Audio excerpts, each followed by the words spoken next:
Cinema. Welcome to Retro Warriors episode 301. It's the new volume. Oh, hold on. What? We were contractually obligated to end the show at episode 300. Oh, no. Well, we have to rename the show to something else. This is Retro Warriors Volume 2, Episode 1. But this would be, I feel like it should be volume 3. Anyway, as I'm your host, Justin Baker, and with me as always is resident old bastard Chris Saturn. Oh, no. In the new volume, you're the older one. Oh, shit. I'm also an old bastard. We discovered, this is off to just a start of some kind. We discovered that I'm older than you were when we started the show. That's now. True. Yes. So I'm also an old bastard. Yep. It's about time you acknowledged it. It's come full. You sound so upset. Finally, my time has come. What a weird intro. I don't know. It seemed fine to me. That's fine. Housekeeping wise, Yes, sir. Guy is here tonight, so stay tuned after the ending theme to hear our producer Guy on the show, please. Mm-hmm. Please. And also go listen to his show Cinema Rogues. Yes. Which he still does with Talking Wizards co-host Andrew. Right. Also, I'm kind of sick. I'm not like sick, but I've got like sore throat drainage from allergy stuff that I won't get into the gritty details of. Are you sick enough that you're making like dad flimmy noises? Oh, I'm a flimmy person in general. Anyone that listens closely to the show will hear me clear my throat 100 times an episode. Yeah, that's what I got a mute button for. I try to get away. Well, mine's all the way. It's too far away. It's like I can't far away. I can't reach it from my chair. And I'm not gonna roll. We need to get you an extension mute button. I need one of those little grabby arms that people use to grab stuff on high shelves to mute. Yeah. I could just spend $5 and get one that plugs into the microphone end of things, but that's I don't crazy. wanna. Anyway, so if you hear me sounding like I have a sore throat or clear my throat or whatever, then I'm or flimmy or nasally, then I'm sorry. I'm fighting with my anatomy. And the good news is the that means I can be as flimmy as I want, and everybody will just think it's you. This is true, except you always mute yourself. I do. I try to. Habitually. Yeah. Anywho, my week, I got a new laptop. Well, it's a new to me laptops from 2014. Yeah. You got 2 new laptops. I did. You gave me one. Yeah. An old one you got that was going to get junked. Yeah. But then I got from one of our Discord people, Marlo, who hangs out in our Discord all the time, was like talking about how he's selling things to move, and he goes, "I want to get rid of this ThinkPad." And I was like, "Well, I've been looking for like a play laptop just to install Linux distros on and goof off with, I'll take it if it's, if you want to get rid of it." Right. And we worked out a price that was very agreeable. He gave me a very nice deal on it. And I got this ThinkPad T440p from him. Which is a great laptop. I did not know what I was getting into. I was like, it's just going to be an old piece of junk laptop. I'll probably upgrade the memory so it actually, runs and just do whatever with it. I get it. And it turns out this laptop, you can upgrade the processor. You can add up to 3 hard drives in it. You can swap out the whole screen, the keyboard, the trackpad. Like it's like a do-it-yourself, Build-A-Bear laptop.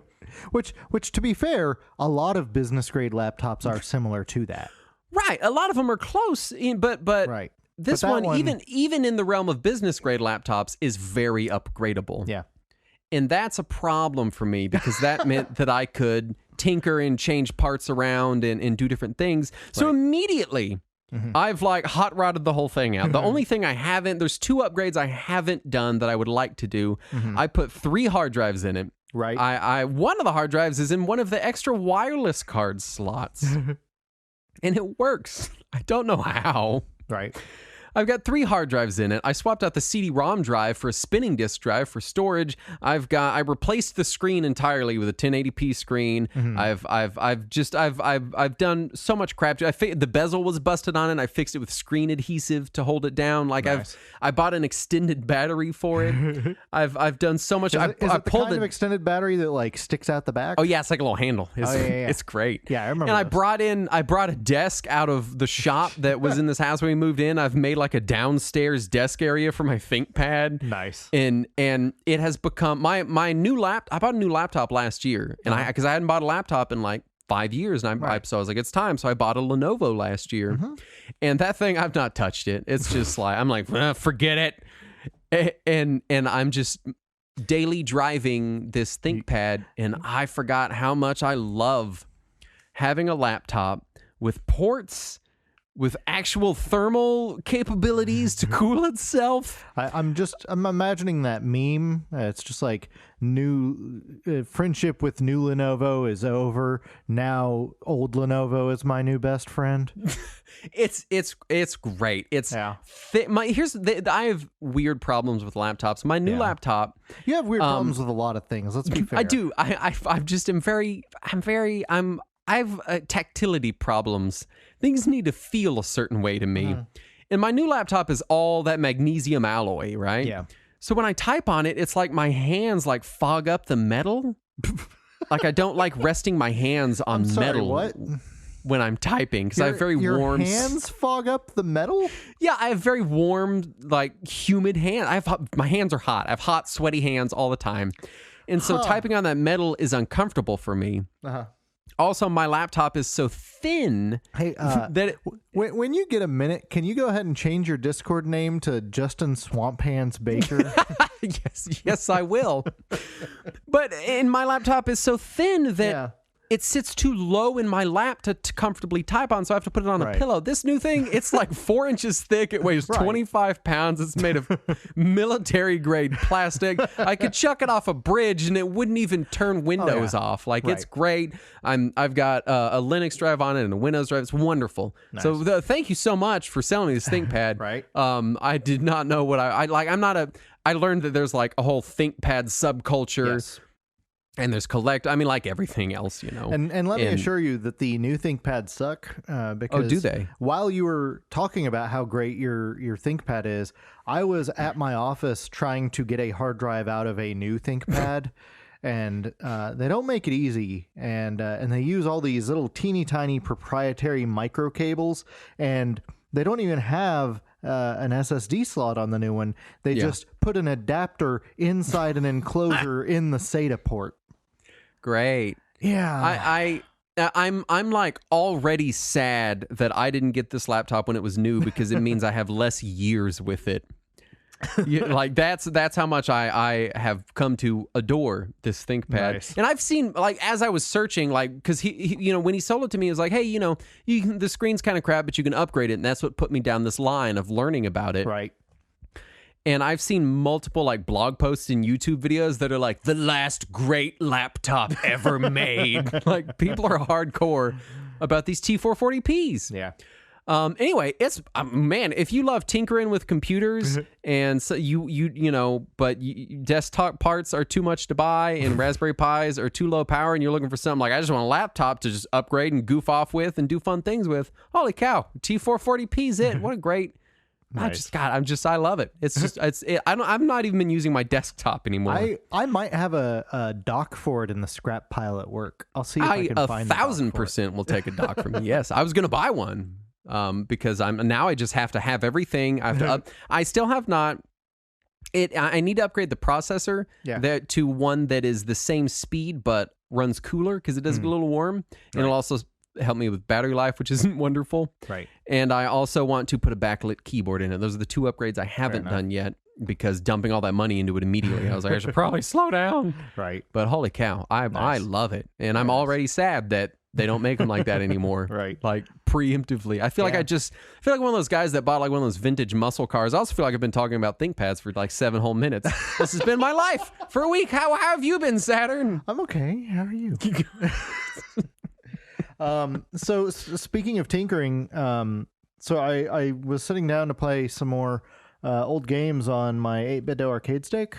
Yes. And I was playing some Pac-Man arrangement on it, which we may have discussed on the last episode, that it just didn't feel quite right when I tried to play it. Because I kept hitting diagonals and not turning when I was trying to turn. You needed that octagonal gate. Yeah, and you had recommended an octagonal gate, so I got one, and I got it here. After me saying, "Oh, it's so easy to install," right? And so I was like, I just need to open it up and plug this in there. It'll be fine. And I flip it over, and it uses those little Torx 10 8-bit dough in their their arcade stick that they market as quote ultra moddable, easily secured moddable, it they say. with T10 Torx screws, which is what fine. the fuck? The wells are 4 inches long. That's the problem. So I have 2 different T10 screwdrivers that I could use. So I grabbed the first one and it's way too thick. It won't even go in there. And I was like, well, that's all right because this other one has replaceable bits. So I'll just use this one. And the bit got stuck in the fucking well, and it still didn't go down far enough to even touch the fucking screw. Yeah. So this bit is stuck in the well, and I'm trying everything I can to get the dang screwdriver bit out of my controller. And I've already ordered a new screwdriver at this point too. I'm getting into this damn controller. And I've gotten magnets in there, and I'm like trying to pull thread through there to see if I can get any kind of grip or traction on. I've wasted like an hour trying to get this dang drill bit out of there, and it's driving me insane. And I'm like, fuck it, I'm gonna get out a power tool and I'm gonna destroy this fucking controller. And I did. Get that bit out. I did, and I got my bit out. Damn it. I will say that you shared a picture of this in the Discord chat, and it looked like a bear attacked it. Like it was. I had to go way deeper than I thought I would have to go to get this fucking thing out of there. It looked like a relic pulled out from the Titanic. Like it was annihilated. Yeah, it was bad. It looked bad and angry. And then I was like, well, maybe I can salvage this. So I put the sandpaper on my power tool, and I'm like, I'm just gonna sand it down. That made it look so much worse. Someone in the chat kept calling it battle damage. Your battle damaged arcade stick. That's about right. That's pretty much what happened. It was a battle. I will admit to that. And so I was talking with 8BitDo support about it. I was like, can I just buy this whole bottom panel? I just want to replace the whole thing because it's easily moddable. I just have to replace it. Now, to be fair, when you got into it, the gate installation... Oh, super easy. Yeah, it took seconds, yeah. It was getting into it that was the problem. So I'm talking to 8BitDo, and I'm like, can I just get that? And they send me a very polite email in what is very clearly machine translated English. Right. And they're like, no, we don't sell parts. We are far away in China. We only make it, but send it to us and we'll fix it. Yeah. And I'm like, which is very kind. Yeah. I was like, that's great. And they said, you just have to pay to ship it. I was like, oh no. And I'm pricing shipping and everything, and it's going to cost a fortune to send it to China. Yeah. And then they send me back an email, and they're like, you can save money on shipping by telling the post office that it's not worth anything and not declaring that it has a battery in it.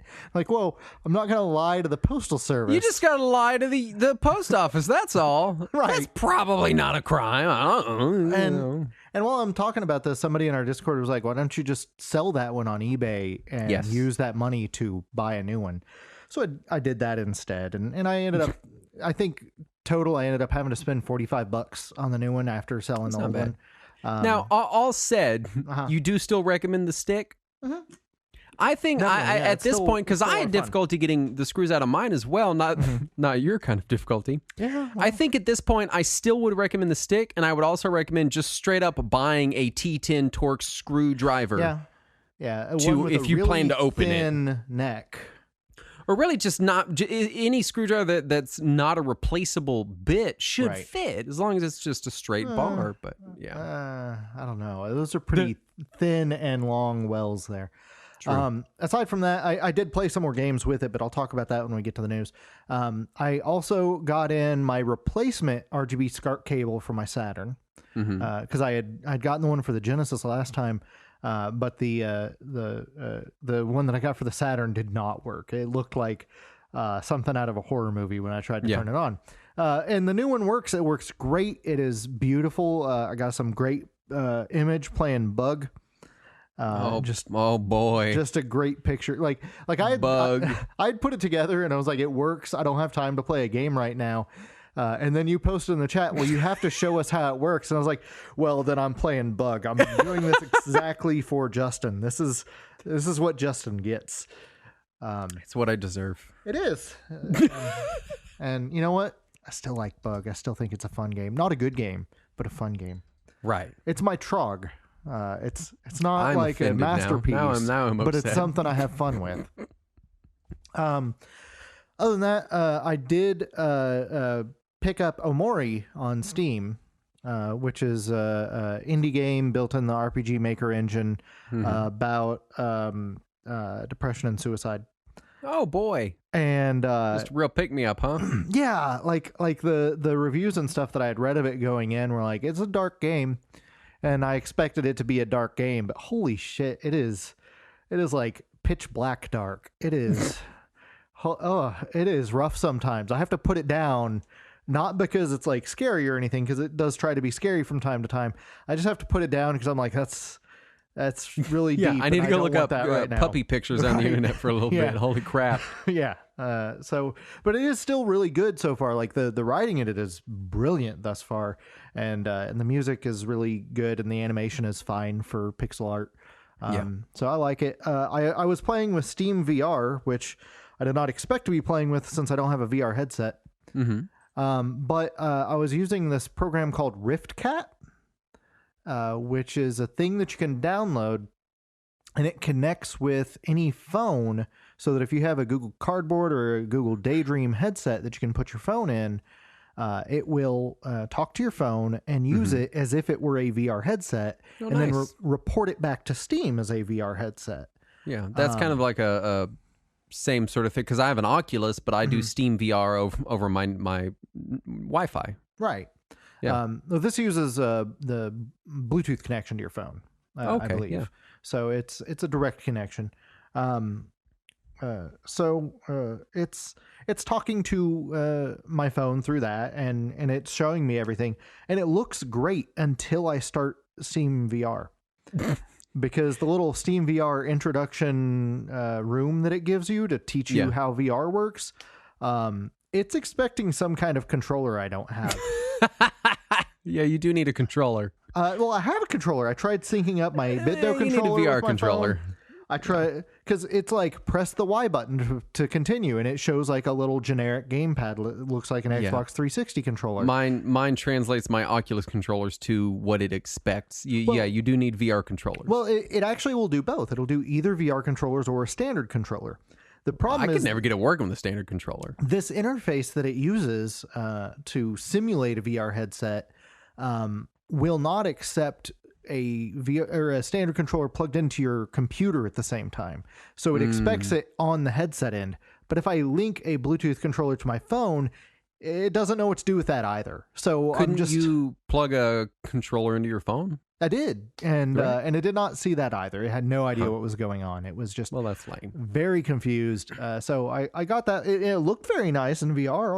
I'll give it credit for that. But I just couldn't do anything. But that's There you go. That's about it for me. Yeah. I guess. Let's knock some news out. Yeah. Which hopefully is correct. We had a news kerfuffle at the beginning of the episode, but we'll see. Hey. First up, BBC reports on new research showing a link between loot boxes and problem gambling. What? What? No way. That can't be true. They must have got that wrong or something. No way. That's impossible. Platinum Games announces Soul Cresta, a sequel to Nichibutsu's 1985 arcade game Terra Cresta, Which I gotten assume are all toothpaste based video games. They're all Hey, based it's on all- Crest toothpaste. Yeah, it's all Crest toothpaste. No, it's Yes, okay. It's a space shooter ish, and it's there've been other sequels. Like I think there was still sequels coming out in the late '90s in arcades in Japan. Yeah. And I assume you shoot those, what are those, cavity creeps? Is that what I they're believe called? Were those Crest or were they Colgate? I don't remember. I assume you shoot cavity creeps. Probably cavity creeps. And It's, for the record, it's not sponsored by Crest. It It occurs to me this is obscure enough people might just believe me. No, it's not that. The developers of Call of Duty Mobile made a mere $10 billion in 2020, making them one of the world's largest game studios, and also begging the question to companies like Activision, Yeah. why are you fucking making console games still? And I Right. know that that's not a question I ever want them to ask themselves. Right. But it is a question that someone somewhere in that company is asking themselves. Also, I have to assume somebody at Activision is asking themselves, why are we outsourcing this to some other mobile developer when we could have had that $10 billion? Yeah. It makes you wonder. Mm-hmm. And I don't like hearing stories like this ever because it just drives more developers to making mobile games. And it's not like Activision doesn't have a mobile game division. They bought the Candy Crush people a few years ago. True.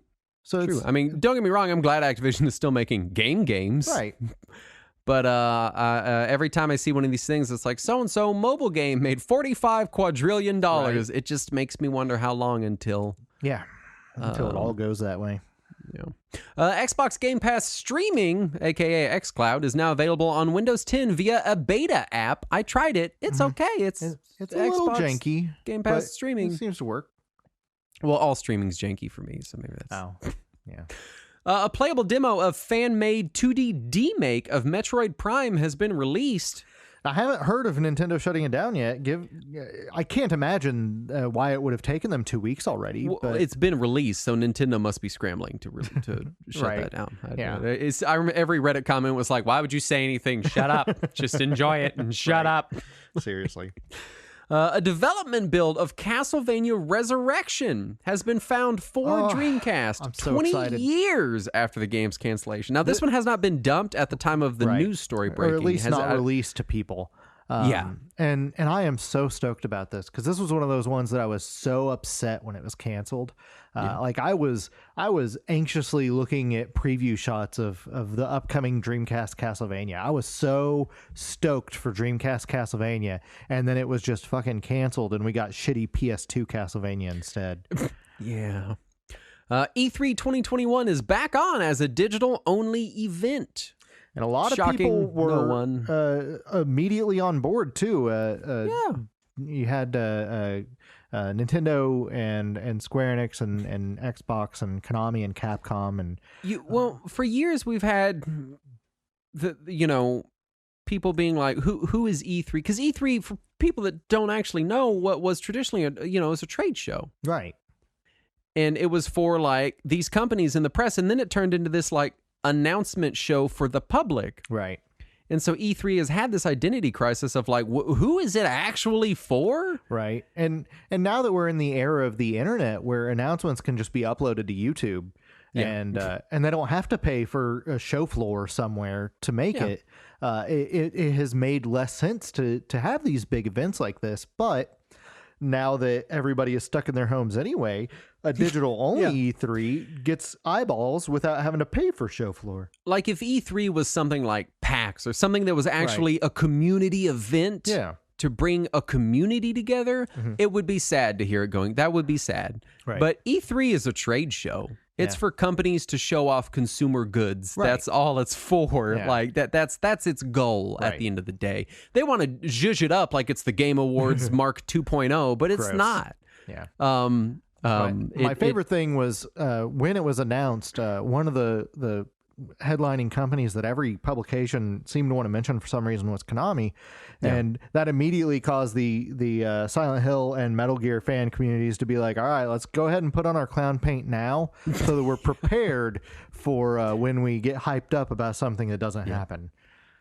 Super Mario 64 Plus Fan Pack released, which is that's fun.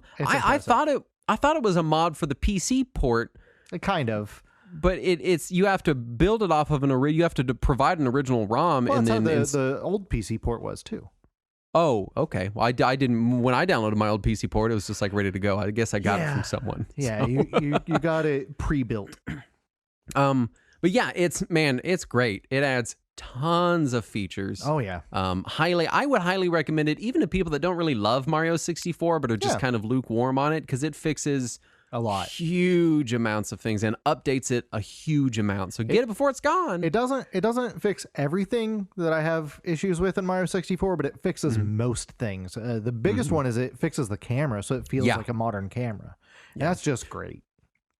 Sony quickly came out to announce that it was not at all up to them to release the Sony-developed baseball game MLB The Show on Game Pass on day one. They wanted everyone to know that Sony didn't give anything to Xbox gamers. Yeah, I just want you to be aware of that. It was too late because the PlayStation MLB The Show fans were already very upset because let's remember, Sony has competing services to Game Pass. Yes. They've got PlayStation Now, which is their streaming allegedly service. they do. Yeah, anyway. well, yeah. But PlayStation Now is their streaming option, which also lets you download and play games, and also costs more than Game Pass, and it's not available there. So the people who are PlayStation Now subscribers and have been supporting that franchise for possibly decades are a little salty that Game Pass players are getting to play it on day one without paying additional for it. Yeah. So I understand why Sony came out, but it was already way too late for that. They should have come out before the announcement was made. Yeah. 4K port of Times. Oh, pardon me, I skipped one. Pac-Man 99 announced and released on Switch. Yes, and that's what I was playing with my arcade stick earlier today. Yes. Is it good? It's all right. It's weird. Yeah. I'm still not completely sure on how it works. But it's Pac-Man, and it feels great on an arcade stick. I was willing to play more just because I had an arcade stick there. Well, I think I know a little bit about how it works. Let me start. First, you eat the dots. Yes. Okay, and there's these ghosts. You don't want to touch the ghosts unless you eat a big dot. But sometimes a red Pac-Man shows up in your maze. Yeah, you lost me. That's expansion content. I didn't play that. Speaking of, let's not forget that this free game available for Nintendo Switch Online players has 21 pieces of paid DLC available for it. Oh, man. Hey, at least you can play it unlike Mario 35. That's true. That's cool. You can get all of the DLC individually for $58 or buy the deluxe edition for $30 that includes all of it. Oh my god. So, yeah. 4K port of Time Splitters 2 has been found hidden in Homefront The Revolution. No wonder no one found it. It was in Homefront. Did anyone play Homefront? When the story was first mentioned a couple weeks ago, they were like, well, it's been found in the game. Nobody knows how to get to it. And then like a week later, they're like, okay, we figured out how to get to it. The guy that remastered the awful CDI Zelda games is now working on a spiritual successor. He just hasn't had enough. And he wants to inflict us with more. Where's the demand for this?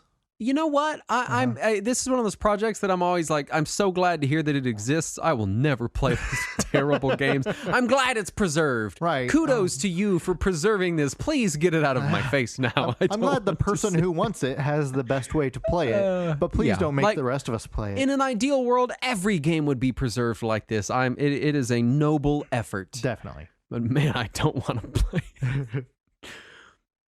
Nintendo has gone more than 800 days since the last mention of Metroid Prime 4, though Retro Studios recently announced that they've brought on new talent from DreamWorks to help with development. Weird. I've given up on Metroid Prime 4. I've straight up it's in my head. It's never happening. It's gone. Your grandchildren may really enjoy it. Yeah.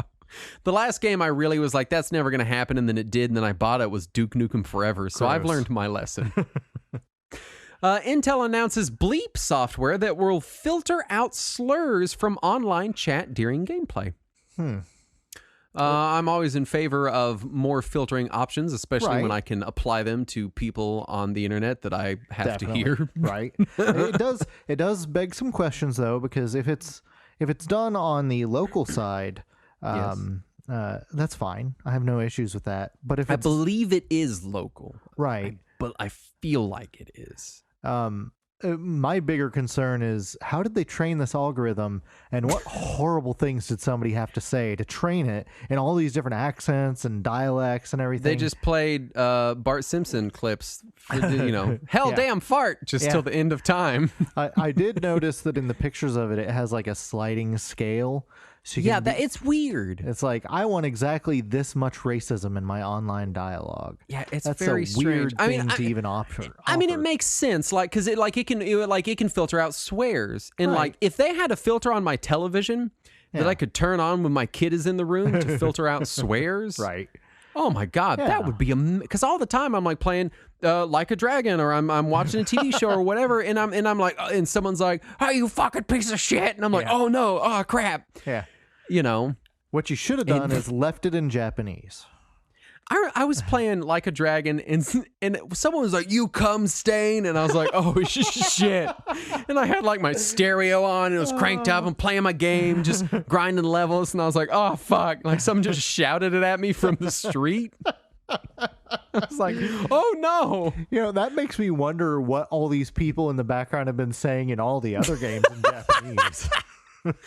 A remake of The Last of Us is in development at Naughty Dog, as Sony is accused of shifting focus to, quote, too big to fail titles, also rumored to be shifting to mobile first development. What is fucking happening? I don't know. Like, Did Konami take over Sony at some point?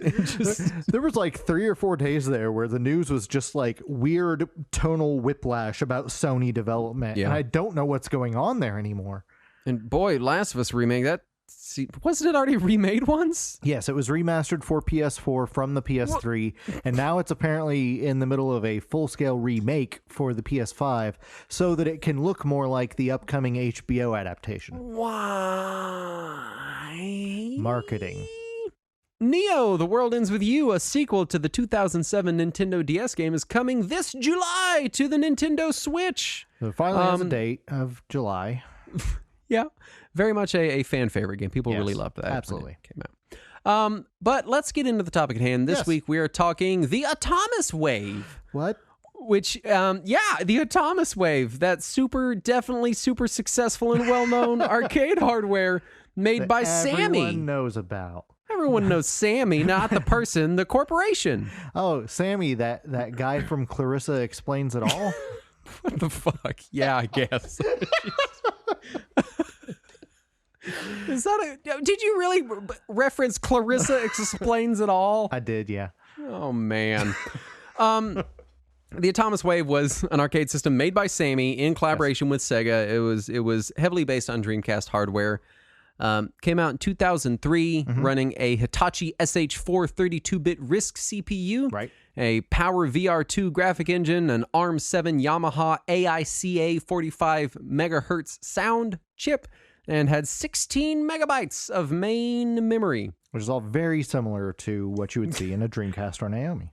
Oh, we'll get into that particular similarity.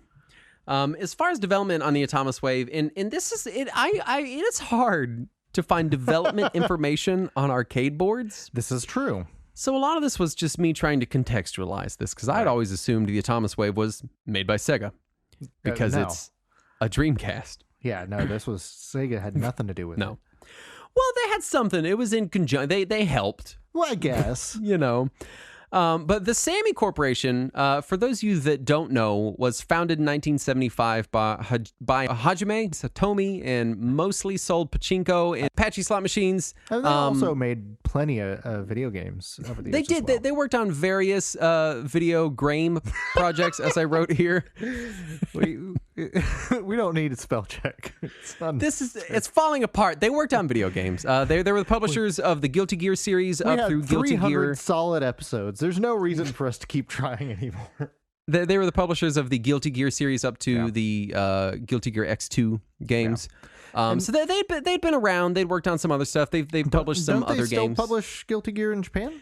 They're not listed on Wikipedia as the publishers of Guilty Gear anymore. They may have handed it off. They probably sold it back to Arc System Works. Yeah. So yeah, and really, in the grand scheme of Guilty Gear, they didn't publish even most of them by today's standards.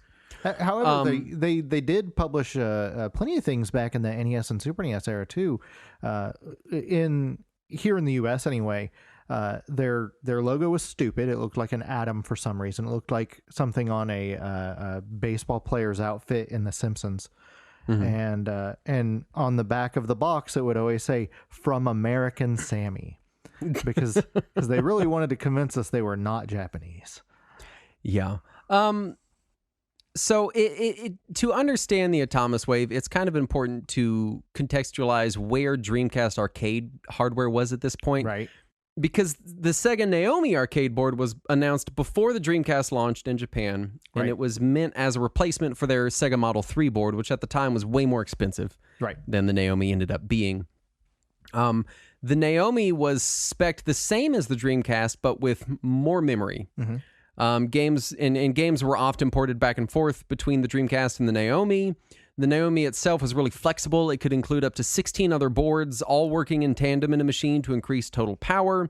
It came in many configurations, highly successful. You've probably heard of the Naomi. There's tons of games for it. It had a very big library, very successful machine. Right.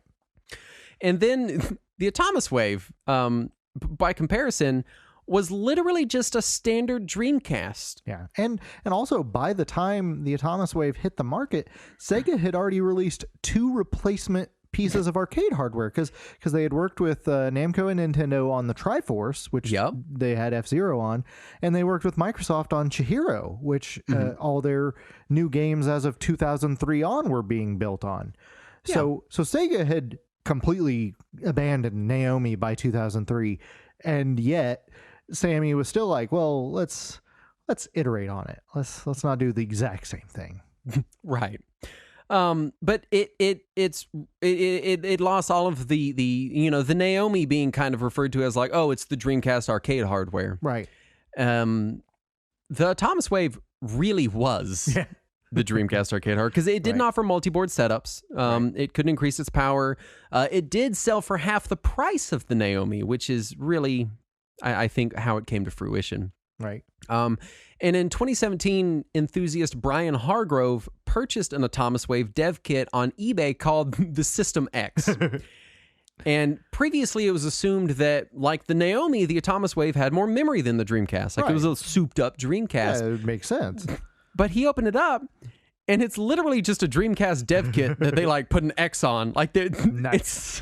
it's straight up off the shelf Dreamcast inside of the dev kit. It's a Dreamcast dev kit. I'm just imagining the guy that was like, well, how are we going to make it look like it's ours? And he just like writes an X on there. He's like, So yeah, like, Sammy didn't really develop this hardware as much as they said, yo, it's 2003. You want to get rid of some of that Dreamcast hardware? And Sega was like, oh yeah, for sure. And because that was my assumption. I assumed that it was a mutual deal because Sammy was like, hey, we want some arcade hardware. You got a bunch of Dreamcast hardware. It's 2003. We know it's dead. Yeah. But I could find no indication that said that was the case. Right. It stands to reason. Because why else would you release an literally off the shelf Dreamcast hardware in an arcade machine in 2003? Because it was cheap. It was very cheap. Yeah. But I suspect it was to offload a lot of hardware that Sega was probably still sitting on. Yeah. Because when was the Dreamcast officially dead? Was it 2002? It was 2003. Well, that's perfect. No, it was earlier than that because I want to say that the last Dreamcast game was NHL 2K2. Yeah. So that was probably late 2000. Or no, it was early 2002. So yeah, it was 2002. So I suspect that's a little bit of what was going on here. Right. But what made me interested in the Atomiswave was that it was targeted by SNK Playmore as their platform of choice after the Neo Geo. For people that don't know, the Neo Geo was still their system into the early 2000s. Right. Which SNK bizarre. was making games for it. Yeah. Like Metal Slug 5 was on the Neo Geo. Right. King of Fighters, 2002 was still on there? I know they went up to 0102. I want to say 03 was on Neo Geo. It might have been, I'm not sure. I know Samurai Showdown 5 was Neo Geo hardware. Right. And 5 Special. Yeah. So they needed to transition to something else, and they targeted the Atomiswave. They're like, yes, this is the new SNK machine. This is where SNK is going, which is an exciting prospect at the time. And I saw a press release they had put out where they said we are dedicated. We are releasing at least 5 new titles for the Atomiswave. We'll talk about those. Yeah. So after Sammy's merger with Sega, which was completed in 2004, Sega took over the Atomiswave line, shocking no one. Right. Because Sammy didn't want to have to touch video games anymore at that point because they were a part of Sega. Sega already does that. Right. And the Atomiswave used cartridges instead of a GD-ROM drive, obviously, supported online play via a built-in modem, much like the Dreamcast. Yeah, the Naomi also used cartridges, if I remember right. I believe it did, yeah. And the cartridges used a modified but adaptable JAMA connection, so you could adapt them into the standard JAMA connection for arcade stuff. Yeah. But that brings us to the games. And we really can cover most of the entire Atomiswave library, barring a few that were either just boring-looking sports or gambling games or games that we couldn't get our hands on. But that still leaves a lot. I do just kind of want to go through the whole Atomiswave library, which sounds weird, but it ended up being such... It like playing these games, it feels like I'm playing a system that never came out. Right. They're very weird. Yeah.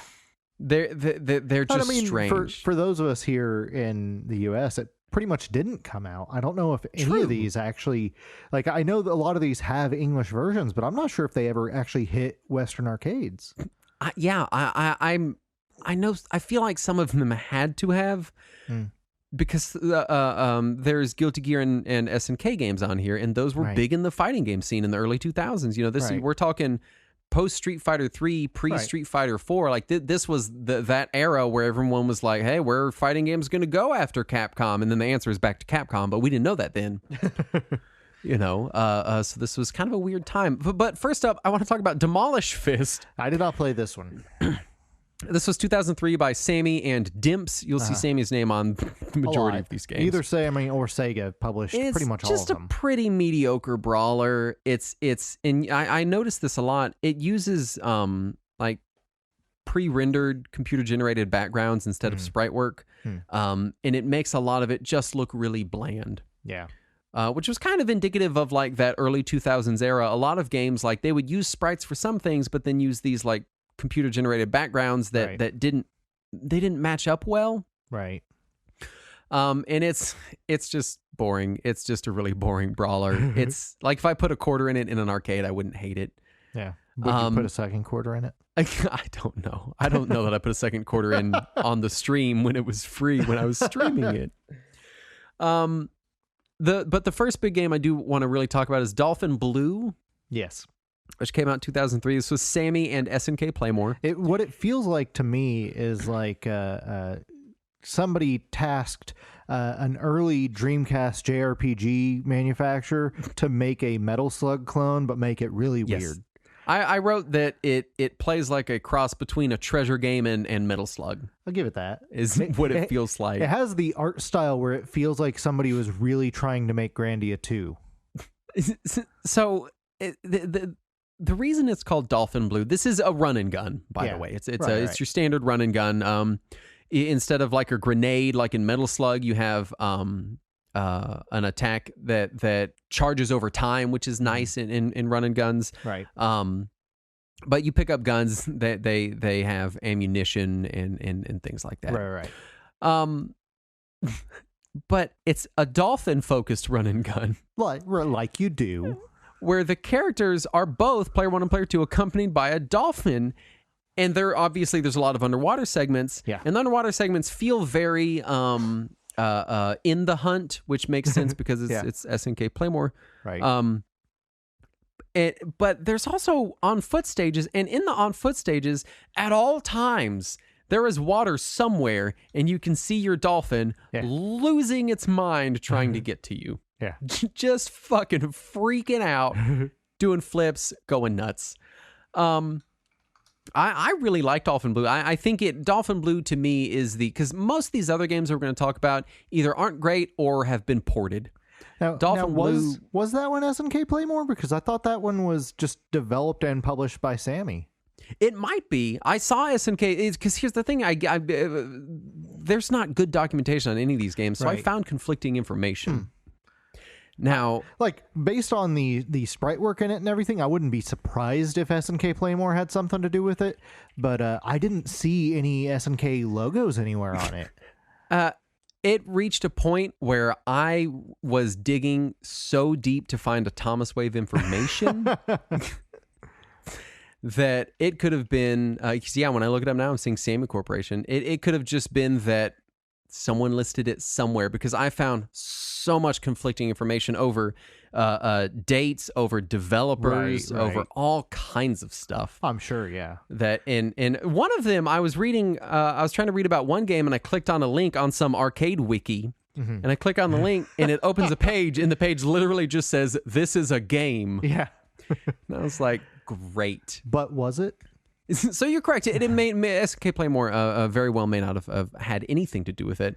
I Right. saw it listed somewhere and I put it down. But it does still feel a lot like it's certainly so Metal Slug inspired that I would not have at all been surprised if either some SNK staff worked on it, or if they consulted on it, or if it was former SNK staff or something like that.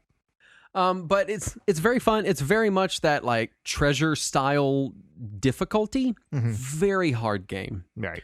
Much harder than like any Metal Slug game, for example. Fortunately, if you're playing it these days, odds are you have infinite credits. Right. But it really is kind of like the poster child for Atomiswave, because the rest of this we're going to talk about. Next up, you have Fist of the North Star 2005, which is Sega and Arc System Works. Yeah. And it's a fun anime fighter. Right. It's Arc System Works, so it's very Guilty Gear-esque. It has a block meter. As far as I could tell, there was only a few special moves per character.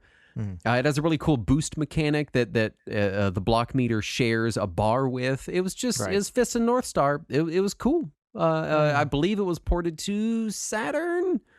Saturn would have been dead for 10 years at this point. Not Saturn. I want to say it was ported to something.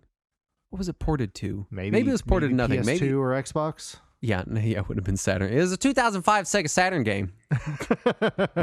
I feel like it was ported to something, but it's an anime fighter. It's what you expect it to be. It's a good time. You've also got two Guilty Gear games on it. You have Guilty Gear Asuka, which is 2004, Sammy and Arc System Works, which I could not stand this game. Yeah. This was Guilty Gear, but it has a 4-player battle mode. The problem is it's a 2D fighter, so they had to introduce a turn button to flip your sprite to face the other direction. So when someone does some move and jumps over you, you have to hit a button to flip your facing direction, even when there's only 2 fighters.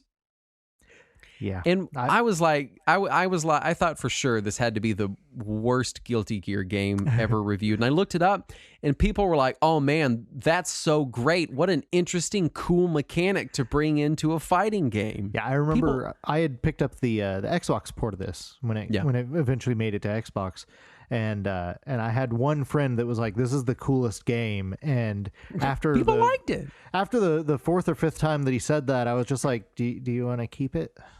Because I was not at all interested in it. It was real rough for me. Yeah.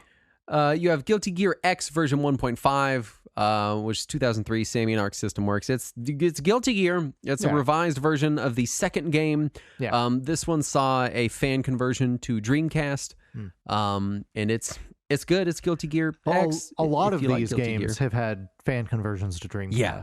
So. And we'll get into that ongoing development later. You have Knights of Valor, the Seven Spirits, which I don't think that's been ported anywhere. It's 2004 Sammy and IGS. It's just a really fun brawler. It appears to be based on like Chinese mythology, but please don't be upset if I'm wrong. It's also a ongoing game series. There have been other games in that series. There's been more. I don't know that there's been any more very good ones. But it was a fun one. Apparently a new one on PS4 that looks... Is it free to play? I don't know. I looked at the trailer and it looks really sad. And it's fun. It's a very fun brawl. I like that one a lot. Very good sprite work in it. Yeah, Then you have it looks great, and honestly, it plays pretty well.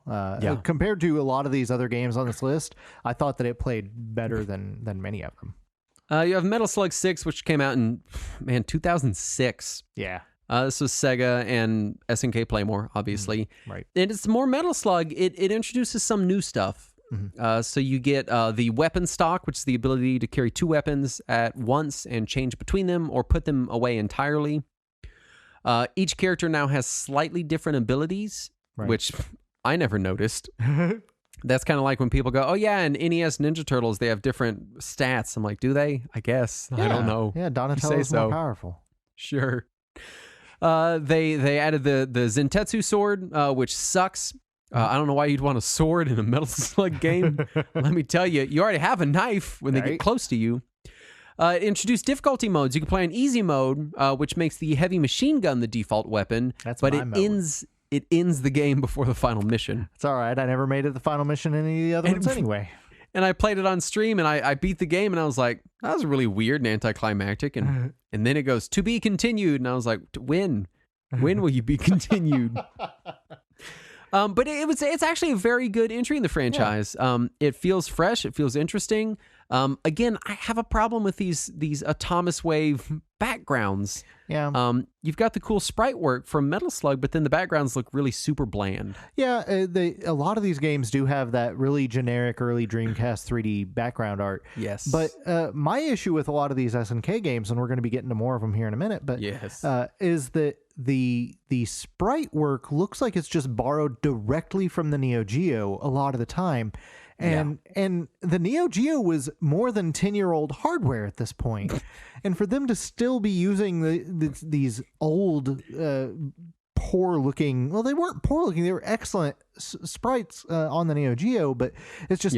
this could have done so much more. Like, we saw sprite-based games on the Dreamcast that look gorgeous. And these look fine, but they look a little blurry because they are just reused old Neo Geo sprites. Let me talk to you about blurry sprites. Yeah. Sorry. Did you play Neo Geo Battle Coliseum? I did. This one, I think it was ported to PS2. I think it might have been on... Was it? It was ported to something. I'm just going to keep saying it was ported to something all day long. If it was, I didn't play it on that thing because either it didn't come out over here in this country or it somehow was not on my radar. Yeah, it was. It was on PS2. Okay.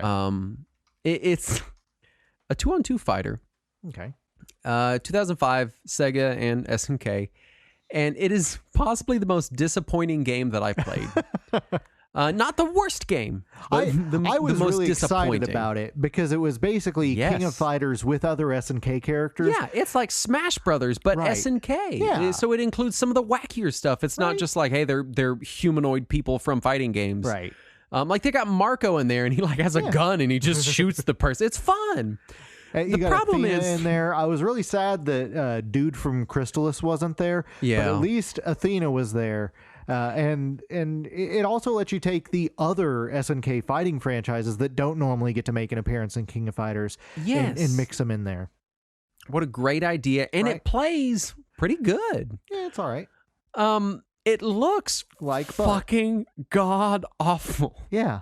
I've never seen sprites this horrible and blurry in my entire life. Right? It looks like they blew them up as big as Mode 7 could make them and just left them. Yeah. And it's on really these weird. Nice, crisp-looking backgrounds. Right?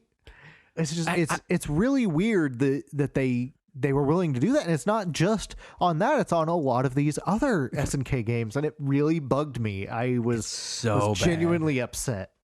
So bad. Yeah. It looks I was convinced I had a setting wrong or the game was actually unfinished or something.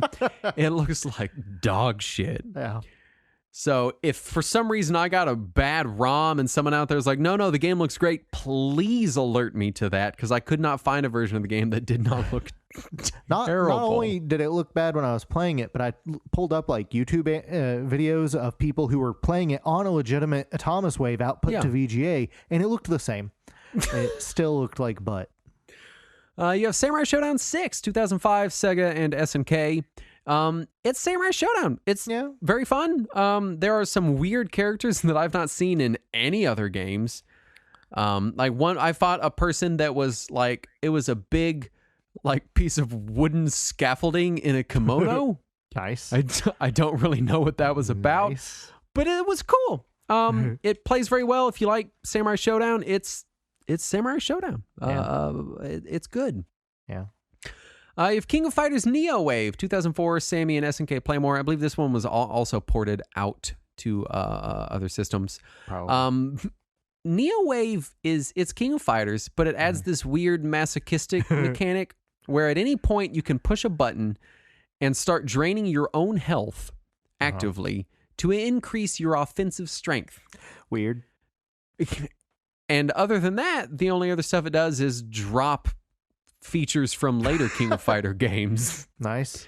Yeah, So I didn't bother with that one. I did play some King of Fighters 11. Tell me about that, because that was a year later in 2005. Yeah. I could not get that game working. It just felt like King of Fighters to me. I'm not a good judge of King of Fighters games. Well, that's good though. That's more King of Fighters. Yeah. It just like I played a ton of King of Fighters 99 and 2002, and that's about it. And it felt like the natural evolution of that, but it also felt like it still looked like King of Fighters 99 and 2002, which I also played on a Dreamcast, so I guess it makes sense that it would look like those.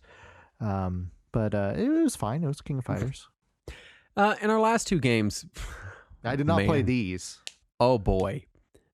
This is a game called The Rumble Fish, which is not a sequel to Freddy Fish. Okay, is it a sequel to Rumble Roses? I don't know what it is. 2004, Sammy and Dimps. I can't tell what it is. Visually, it looks kind of like Street Fighter Third Strike-esque. What? Yep. But the sprites, when they start moving, you realize they're not sprites, they're 3D models. Oh. So it's like this weird Street Fighter Third Strike looking sprite thing on pre-rendered backgrounds, but it plays kind of Tekken-y. Weird. If Tekken was way slower. Oh no. Oh no. And I cannot fucking figure out why it is called The Rumble Fish, because they're all just humans. Because they're Japan. They're just people. I don't know what a rumble fish is. And I was like, all right, it kind of plays like crap, but it's visually interesting. Yeah. I don't know if it's good, but it's interesting. It's got my attention. So I fired up The Rumble Fish 2, which came out a year later. And I picked the same character, and it puts me in the same character against the same opponent in the same fucking stage. It's the same game. I just for fun, I just went ahead and looked it up on Wikipedia. I just typed in Rumblefish, and it pulled up a disambiguation page because there's that many things named Rumblefish. The Rumblefish sounds like the name of a gaming mouse from the late 90s. It sounds like something that would be included free in a newspaper, like a QCat. Free in Cocoa Puffs, the Rumblefish. It also kind of sounds like a sex toy. A little. It's a weird game. Anything can sound like a sex toy if you want it to. This is true. I don't know what to make of it. It's weird. Yeah. I wanted to like it because it was weird. It is weird. I did see that Dimps developed the second one, but I saw that because it was 2005, Sega was credited as helping with it. The second one did play a little better. It was a little more responsive feeling. So from what I was seeing, aside from the very few games that were actually developed by Sammy for the system, the Sammy or Sega credit on all these games is only for publishing it. Like, apparently they did not work on any of them, except for very few that Sammy developed. The rest of them, their logo was only on there because they were the ones who put out the cartridge to plug into the machine. And of course, when you look up arcade information, they don't generally differentiate between publisher and developer. Yeah, because especially when you're going back as far as the 80s, there wasn't really a difference. Yeah. Now, if you have it pulled up, who's listed as developer on Dolphin Blue? Is it just Sammy? Yeah, just as Sammy. Yeah. Yeah, it must have just been Sammy. Yeah. Although I had to write these notes like 3 times because I could not find good Atomiswave information. That's fair. It was a pain in the ass. There are other games. Again, we didn't play any of the sports or gambling games. A few of them I couldn't find. No. But this is the vast majority of the library. Yeah. At least the vast majority of what most people will care to look at. There are unreleased titles. Yeah. Announced at the 2003 JAMA Arcade Show was Sammy versus Capcom.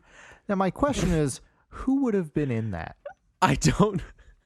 Like, Ryu, for one. Right, yeah. And then... I mean from the Sammy side. And then... my guess is at the time, Sammy probably still owned the rights to Guilty Gear. Yeah, I'm guessing it basically is what we're really looking at is Arc System Works versus Capcom. Right, because Sammy was publishing pretty much all of Arc System Works games at the time. Which, that makes sense. It never, I couldn't even find any like preliminary screenshots. It was fully ditched. Right. And as far as I can tell, it was just an idea that someone had that was for some reason announced at the 2003 JAMA Arcade Show. Right. Like right before the show, somebody from Sammy was over there at the Capcom booth. Like, would you guys maybe be interested in this? Yeah, I guess so. Give us an idea. All right, I'm announcing it right now. You have a game called Sushi Bar. You have a game called Premier 11. Well, it sounds like it's probably soccer. You have a game called Chase 1929. Okay. The only picture I found of that was an old-timey car, so I'm guessing it's a car chase game. Cool. Or maybe a police game. You have Force 5, which was Sammy, again, which is a sort of Virtua Fighter Tekken-style 3D fighter thing that eventually became Kenju, which was worked on by Dream Factory. Oh, no.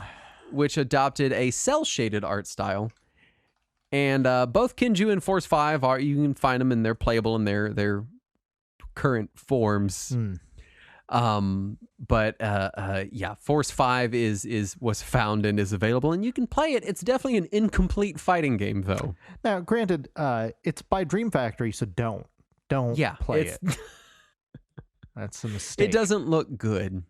That's just as a reminder for people who don't know who Dream Factory is. That's the team behind Tobal and Tobal 2 and Air Guys and The Bouncer. Oh no. And Kakuto Shojin. As far as legacy, the Atomiswave is weird because I was interested in it because it was billed as the next Neo Geo. Right. And then I was confused by it because information online is very difficult to find. Right. And very conflicting. I would straight up read something, open a different page, and read the opposite of that somewhere else. And a lot of that is because the Atomiswave itself is just now kind of getting opened up. Right. In the last few months, a Dreamcast Talk forum member by the name of Megavolt85 has figured out how to port Atomiswave games to the Dreamcast. Nice. So it really is, people are starting to really pay attention to it now. So we are very much in the early days of clearing up information that people are finding on the internet, clearing up old rumors and information, clearing up stuff that we've just not really known. Yeah. But yeah, so they're being ported to the Dreamcast, so it's a new avenue to explore the Atomiswave, and both the GD EMU disk emulator and an aftermarket SD to serial port adapter are able to boot the games. Some of them are able to be burned and played on an unmodified Dreamcast, but you get weird loading issues because the Atomiswave expects solid state memory. It didn't read them off of a disk. Can you imagine if like back when the Dreamcast was still around, you were still pretty young at the time, but if somebody went up to you with a burned disc with Metal Slug 6, be like, oh my God. Right? That would have blown my damn mind open. So we are still kind of on the bleeding edge of people exploring, porting, and making Atomiswave games available outside of just PC emulators and original hardware. Right. And a lot of work is actively being done. Things are likely to change basically by the time we even post this. Things Which is will probably be exciting. changed. Because a lot of the stuff I'm seeing, like conversions and things that they're getting working, are from this year. Yeah. They're 2021 dated. It's very recently that the Dreamcast ports have been coming around. Yeah.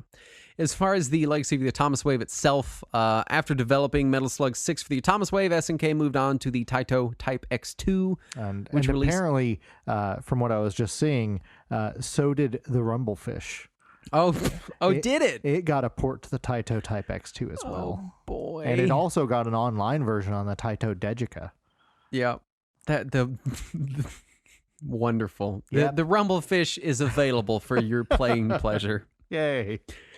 But even after a few years of promotion and the absorption of Sega, the Atomiswave just kind of never seemed to achieve widespread acclaim like the Naomi or the Neo Geo. Right. Many titles for the system were canceled. I mean, we listed, what was that, at least 5 or 6 canceled games in a library of 20 games. Well, also, it had the bad fortune of coming out during a time when arcades were really not doing great. There was still some innovation, there was still some traffic, but most people who were going to arcades at that time were looking for the weird things or the classic things. Or the fighting games, which is why so much of the stuff you read about this is focused on the fighting games on it and the hype for it. Because the 2003 JAMA, I went and read, I couldn't find good Atomiswave information, so I literally went and read news groups from 2003, which gave me no good information. It was totally, all of it was wrong. That's probably where I read that SNK developed Dolphin Blue. Right. And people were stoked on this. They're like, oh man, SNK's coming back. Big comeback for them fighting games. Guilty Gear and King of Fighters on the same system. Holy cow. Right. People were losing their minds. Right. It was for the fighting games. Oh yeah. As far as final thoughts, the Atomiswave is weird. Yes. It just sort of seemed like a nice budget focused alternative to the Naomi that kind of never took off. Yeah. Historically, it's more of a footnote, but it's also possible, and this is just speculation, that it strengthened Sammy and Sega's relationship enough to dovetail into their merger in 2004. Possibly. At the time of the merger, Sammy chairman Satomi, that we talked about earlier, stated that Sega had been in the red for nearly a decade. Yep. At that point. So it's possible that the Atomiswave and whatever collaboration popped up between those two companies there is partially responsible for why we continue to have Sega around today. Possible, yeah. Or I'm just wildly speculating. That's also possible. Right. But it gave us Dolphin Blue and Metal Slug 6, and they're fun games. It is a weird thing. Well, first of all, most people don't pay much attention to arcade hardware in the first place. True. They pay much more attention to the arcade games. So when you tell people that, oh, hey, those 4 arcade games were all running the same arcade hardware, most people have no idea. So the fact that this particular weird arcade system has become known as the weird arcade system and is getting development to port its games to Dreamcast and finding this weird online community, especially in the last 6 months to a year, is weird, but it's worth celebrating. I think it's a weird, because I mean the whole time we were doing notes for this, multiple times I remember being like, should we just do the Naomi instead? Because nobody seems to give a shit about the Atomiswave. I can't even find good Wikipedia pages for it. And for that matter, a lot of people don't know much or care about the Naomi either. When you tell them some of the games that were built for it, they'll be like, really? That wasn't Sega. Like, no, a lot of companies use the Naomi.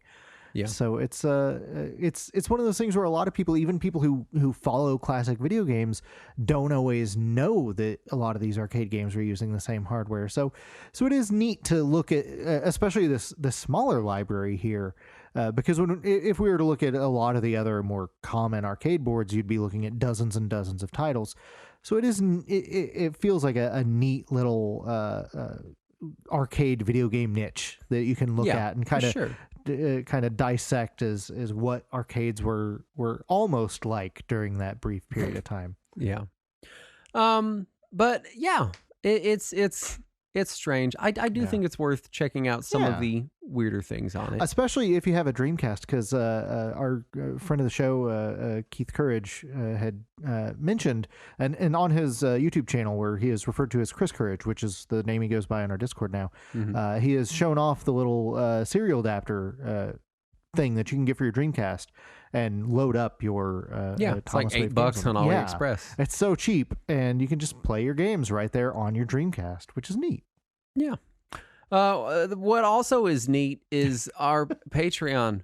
What also is neat is your brilliant segues that you can donate money to if you want.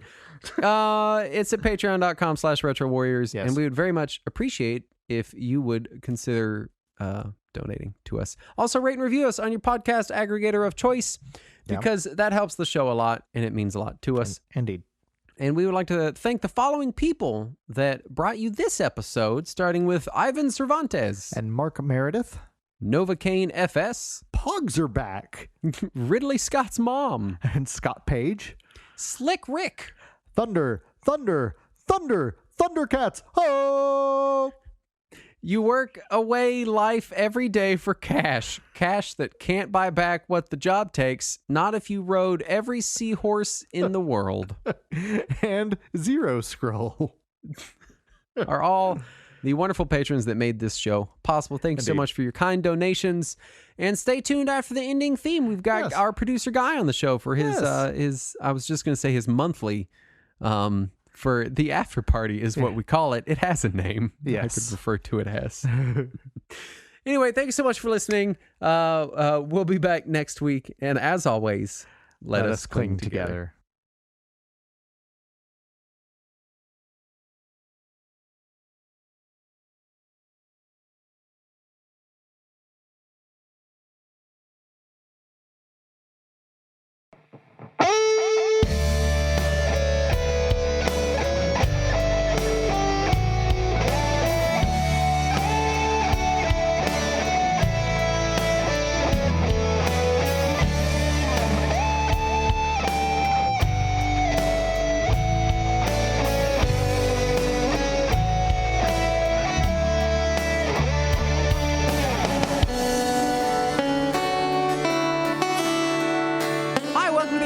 With our producer Guy, who I hope is on the line, and I didn't confirm it previously, so I'm going to talk for a long time to give him time to unmute himself. Hi, Guy. How long before you give up? Nice. That's good. That's good. It's beautiful, though. It's excellently timed, Guy. Thank you. Guy, what do you got for us this month? Man, I don't know. I like my monthly, but it's been more than a month, so monthly. Yeah. It's his periodical. There you go, Guy's periodical. An unspecified periodical. Oh, I wanted to mention a wrestling thing to you. All right, go for it. Because I know that you like watching people hurt each other, which is what wrestling is. Right. I'm kind of preempting the next show because I'm going to talk about it on that.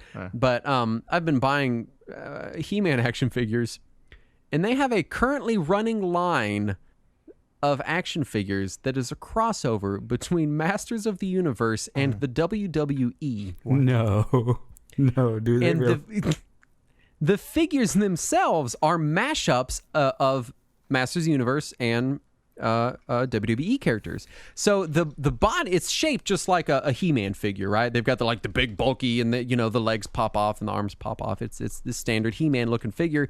But they have one that's like Faker John Cena, and it's John Cena, but he looks like Faker from He-Man. So he's got blue skin and like the shitty He-Man armor on him. Oh, it's a Walmart exclusive too. This is amazing. Oh, that's how you know it's good.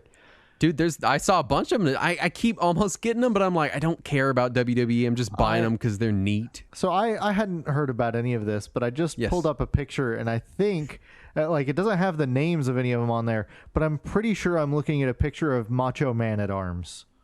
Yes, that's if I find that one, I'm going to buy it. They also have The Rock. I don't remember what he's called, but yeah, Macho Man at Arms I really want. Faker John Cena I keep thinking about. I think I see a Rowdy Roddy Piper in there. Oh, man. All right, so I guess I am going to buy it. But I wanted to mention to you that they're making cool Masters of the Universe wrestling figures. That's the weirdest shit. Oh, my God. And they got Braun Strowman, and this is insane. What? And they are compatible with the current running line of Masters of the Universe figures, meaning you can pop their legs and arms and heads off and put them, mix and match them. That's so weird. Why? Who thought of this? I don't know, but I love it. It feels very 90s where they're just like, I don't know, RoboCop and Big Bird action play set, and they just made shit up. It's not without precedent because when you think about it, Sergeant Slaughter, who was a wrestler, also appeared in G.I. Joe as a G.I. Joe character. Yeah. And I mean, really, WWE crosses over with everything. I have a WWE Scooby-Doo crossover DVD. Like, they just cross over with whatever they can get money from, you know? Yeah, just about. I mean, so, Guy, I just wanted you to be aware wrong. that you might need to be going to Walmart to buy some What they call it, Masters of the W verse or something like that. I don't know. I don't know. It's very goofy. It just says WWE Masters of the Universe collection, but Yeah, I saw a bunch of those today. That's so weird. dude, we've been watching a lot of Forged in Fire. Well, I don't even know what that is. It's a bladesmithing competition show. Oh, I have seen that where they're like, you gotta make a sword, and then they grade them visually, and then they physically test them to see if they're like actually functioning. Right, and there's like a million seasons. Weird. Yes, I like that show. What I really like about it is it'll be a guy and he's like, oh, yeah, I'm a dad, I'm a father of 3, I work at a bank. In my free time, I'm a blacksmith. And then it just cuts to him in chainmail hammering a sword in his suburban garage, and you're like, what the fuck? Yeah, there's a lot of those people. It's Yeah. It's almost an archetype of bladesmith at this point. Is like your fucking software suburban nerd bladesmith. Yeah. Oh, by day, I'm a Java programmer, and then in the evening, I make shields. It's just another weird crossover. It really started out because I like the LARP. That's live action role play, and I just kind of wanted to up my ante, and I ended up getting like some sort of recreation thing, and that's like every episode. Yeah, it's so odd to me. I mean, cool, good for them. It's a cool thing to be into. Like, what a neat and useful skill to have. It's just always odd to me that you see like some dude like at his forge in his driveway next to his grill, and his kid playing in a pool out front. Well, I mean, if we end up moving, then I think then the next house that we're looking to move into is going to be a place where we can build like a shop / garage area, and I might get into that because it seems like fun, and why the hell not? Yeah, for sure. But anyway, we've been watching a lot of Forged in Fire, and there's a commercial for these like Walmart special exclusive at Walmart Forged in Fire knives, right? Oh my god! Like actual pocket knives and stuff. Well, it's like a kitchen knife, like the last knife you'll ever need for $15 at Walmart. But okay, the commercial that comes on is like, "Can your kitchen knife do this?" And it's like a frozen fucking steak, and it just chops it in half, Okay, I kind of want it now. It's only $15, you say? Yeah, it's only $15. And like, nice. The commercial's like, we literally cut the competition in half, and it shows the knife cutting another knife, and it's like the like shitty Walmart brand knife, What? It cut another knife in half? Yeah. Oh, man, this sounds awesome. I was at Walmart today. I'm gonna go back. You should do it. We have one. We have. Did you cut another knife in half with it? No, I didn't want to accidentally break it. Right? Wait, you're not gonna. It's invincible. I had a friend who had bought one of the those whole knife sets that are supposed to be like you can cut another knife in half and all this shit. And the salesman that sold it to him pulled out. Cutcos. It weren't that, but it was similar to that. Okay. Yeah. And the salesman that sold it to him was like, it showed him with a pair of scissors, and he was like, "Give me a penny." He handed him a penny. He cuts the penny in half. Yeah. And after my friend bought these, every time anyone would come to his house, he'd be like, "Check this out," and pull out a penny and cut it in half. And like after the 20th time that he did this, it fucking those scissors just broke. Like the blade just straight up broke off on a penny. And we were like, dude, you just destroyed your $80 pair of scissors. Guy, how many knives can you cut in half with your knife before it dies? How many other knives can it Highlander out of existence before it dies? The world will never know. Wait, could it cut a shoe in half? I've seen some of the Cutco presentations that cut a shoe in half. I would imagine so. It seems like a sharp knife, Yeah.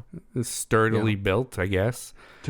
But I don't know. I'm wanting so many more details about this knife, and you're just not giving me anything. For a $15 Walmart knife, though, I mean, I don't think it's.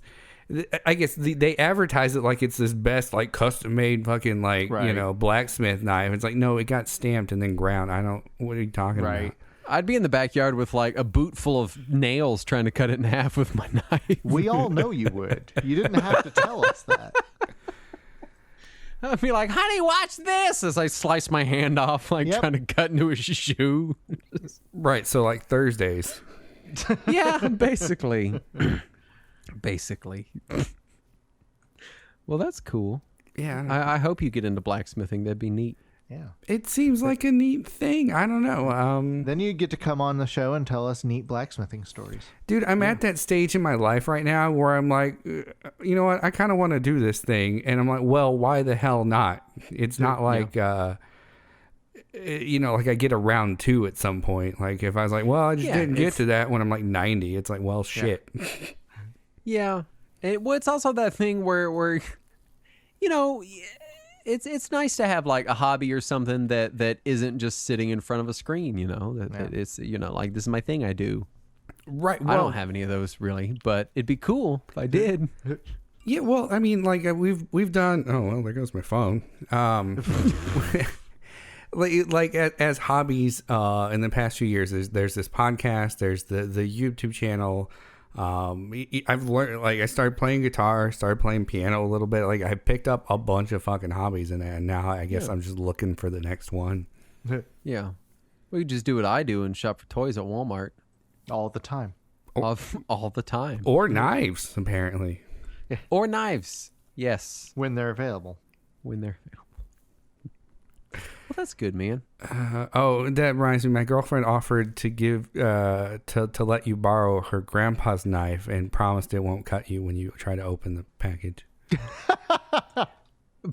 She shouldn't make those kind of promises. Because I've learned that I can cut myself with the bluntest of instruments. I mean, full on. How'd you cut yourself with a ball peen hammer? Well, okay, look. I had a little, you know, a little hangnail on it, and it was sharp, and it just sliced me up, Doc. Yeah. Well, what else you got?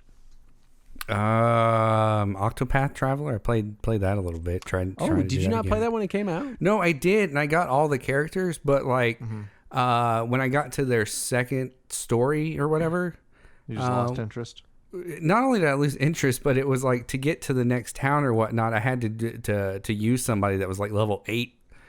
Yeah. And so I was like, oh shit. So this time I'm going through and trying to keep everybody like the same level, but it's taking me like 4 hours to get 4 people.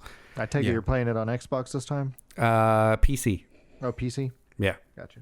Oh, yeah, that did get ported to PC, didn't it? Yeah, like a year ago. Weird. It just came to Game Pass like 2 or 3 weeks ago, though. Right. I bought it, played it for a dozen hours, went nope, and sold it, and never looked back. I still have it on my Switch. I would have to download it, and I don't know. I haven't played my Switch in a long time, really. Such a good-looking game. What a cool graphical engine. Yeah. I would love to see a remake of something like Final Fantasy VI in that game, and that graphic engine. That'd be gorgeous. Oh, yeah. The way that the camera focuses on different levels of the scene is fucking fantastic. Yeah, that's awesome. Yeah. Well, cool. You got anything else for us, Guy? No. I was gonna reminisce about some shit at one point, but then I was like, fuck it. Oh. Fine, then don't. Okay. We don't even want to know. Well, okay, fine. Let's get back to this conversation about not letting your kids do anything anymore. Oh, yeah. Wait, what? We were talking about that in the destroyed pre-show that didn't happen. Oh, yeah, the pre-show that didn't happen. We were talking about how when we were kids, they were basically just like, leave. Yeah, you would just come back later. Send us out into the streets and be like, just be back when the sun goes down. And we would just roam the neighborhood with no adults around. Yeah. Yeah, I've been thinking about that a lot lately because... all right, so for y'all who don't know, which is like 1 million people, I'm sure listening to this or whatever, 200,000, whatever it is.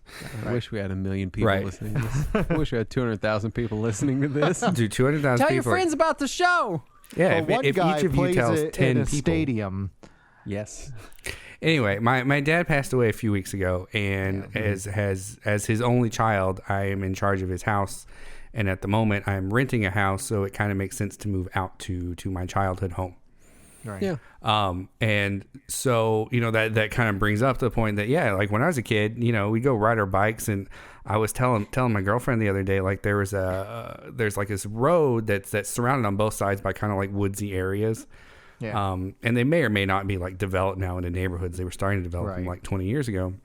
Yeah. But there's basically just this like giant, like 30-foot radius pond. That's, I don't know, like 5 or 6 feet deep, maybe. I don't know. Maybe it's deeper than that.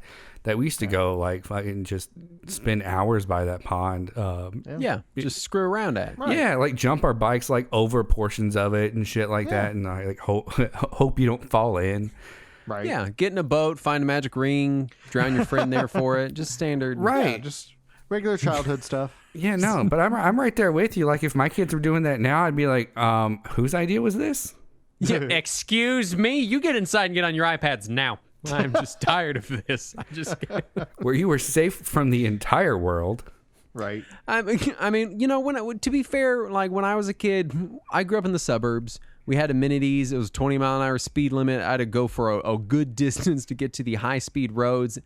And I do remember when I was 12, a girl in our neighborhood, like 6 or 7 houses down, got kidnapped. Oh, damn. And all that shit, they were like, nope, no more of that. Like they were like, crime happened. There's crime now. And I was like, well, there's been crime the whole time, but you know. Was that girl in Saginaw? Yes. Yeah. That was that. I knew the girl. Damn. And yeah. So after that happened, granted, I was just old enough that it was really like, by that time, all I was really doing was riding my bike like to my friend's house. Then we'd go inside and play video games or whatever. Yeah. But yeah, I think I was like 10 or 12 when it happened. And the whole like, okay, get out of my house, go be in the world until it's nighttime. That went away then. That's so weird. Yeah, both of my older siblings were born in the 70s, and I was born in the very early 80s. So I never experienced that. Like even by the time that I was finishing high school, it was still just, I don't care where you are during the day, just go do a thing. And if I was inside playing games, that was fine too. And if I was outside doing a thing, they didn't care. They didn't care where I was, as long as I wasn't hurting myself, hurting someone else, or getting them in any kind of legal trouble. That's all they really cared about. Yeah. My daughter used a public ladies' room by herself today for the first time in her life. That's exciting. And I was just fucking in pieces outside the door. In my head, I'm like, there's literally nowhere she can go. Right. She is as safe here as she would be in a literal prison cell. I am looking at the door. What if there's a second exit in there, Justin? I fucking thought that. I was like, what if there's a second door I don't know about? I've not been in the ladies' room. Oh, dude, I woke up in a panic sweat today. Holy shit. Okay. No, my last dream of the morning, like in it, I was coming out of this building that had on a 4-lane street, right? Like 2-way traffic. Yeah. And I look, and like my son, my youngest child, is walking across the street while like the traffic is going. Oh my god! And I'm like yelling his name, and he gets across the street, and he's like sees me yelling his name or whatnot, and so he crosses back over across the street. I'm like yelling at him, and then I wake up, and I could like feel like that my mouth was yelling, right, or like yelling into my mouth, going. Right. Yeah. And I wake up and it's just like fucking like panic sweat and shakes and shit. And I'm like, oh my God, what a weird way to start the day. Right. Yeah. Oh God. I get nightmares bad. I get them like very bad when I don't take my medicine. But I get nightmares that man, they'll fuck your day up. You get one bad nightmare and you wake up in that weird mood, and it just takes you hours just to get normal. Oh, yeah. You know, you're like, and then finally when you're normal, you're like, I just want to go back to bed now. Fuck. But yeah, but anyway, so riding around the neighborhood and playing by that little pond, that reminded me. There's this other neighborhood, like you got to cross a 2-way highway. It's like a 55 miles an hour, right? So it's not the safest street to cross. There's no like fucking stop signs or anything. Right. It's a farm to market road. And so anyway, you cross it and you go into this other neighborhood, and it's like a mile long like loop. The neighborhood, and like part of it, I swear to God, is like a 60-degree hill that's like, I don't know, 200 feet tall. And we used to just go fucking like tear ass down that hill, like, you know, and on our bikes, and then try to turn before we flew off the other end of the road. Right. God, it was the most dangerous thing. We didn't wear helmets or anything, of course. Like, it was the 80s not. and 90s, but. Right. Over not too far from where I grew up was this massive empty field that was surrounded by 7-foot tall barbed wire. and just a fence with barbed wire on the top anyway. There were so many rumors about what was over there, like it was some sort of secret government site or all this shit. Naturally, all of us kids would rip open the fence and sneak in there, because it's what you do. And, you know, if you walked down far enough, you'd see these big fucking signs that would say, like, property of IBM Corporation, because they just bought the land. They planned on doing something with it someday. They never did. They eventually sold it. Now it's a housing development. Right. But naturally, we would all sneak in there and just, like, we were certain that there was something over there. And one kid brought some explosives. So, you know... You mean fireworks, Saturn? He didn't bring a fucking stick of dynamite or a hand grenade. Well, it wasn't a hand grenade or dynamite, but it was pretty powerful fireworks, because it blew up a big chunk of ground when he buried it. Just the way you say he brought explosives. Like, I imagine you're there and you're like, "Hey, what are you doing, little Timmy?" And you turn around and he's got like a bazooka. Like No, a bazooka isn't explosives. What? I was not there. There's that an explosives in the bazooka. It shoots out explosives. I guess. I was not there because somebody had told me that somebody brought something to blow up a chunk of the ground so that they could find out the secret base underneath. And Like it was all gonna fucking cave in. right. I was like, We found the missile silo. Right? Yeah, we used an M80. That's all it took. Right. I was like, I'm not going with you guys for that. And they're like, "No, man, you really should go." I was like, "No, I'm not involved in that." And then, like, over the following days when people would tell me about it, each person made it sound like a bigger explosion than the last person had told me about. Like the first guy was like, "Oh yeah, man, some dirt like flew up like 4 feet in the air." Yeah. And by the 10th person, they were like, "There was a fireball and there was just debris everywhere." But yeah, it was just dumb shit kids did. Well, we're at very long, so we're going to end now. Guy, thanks for being on the show. Yeah. Hey, thanks for having me. And for producing the show. Yeah. Yeah. All right, we'll see you next time. Good night, everybody. Bye. Bye.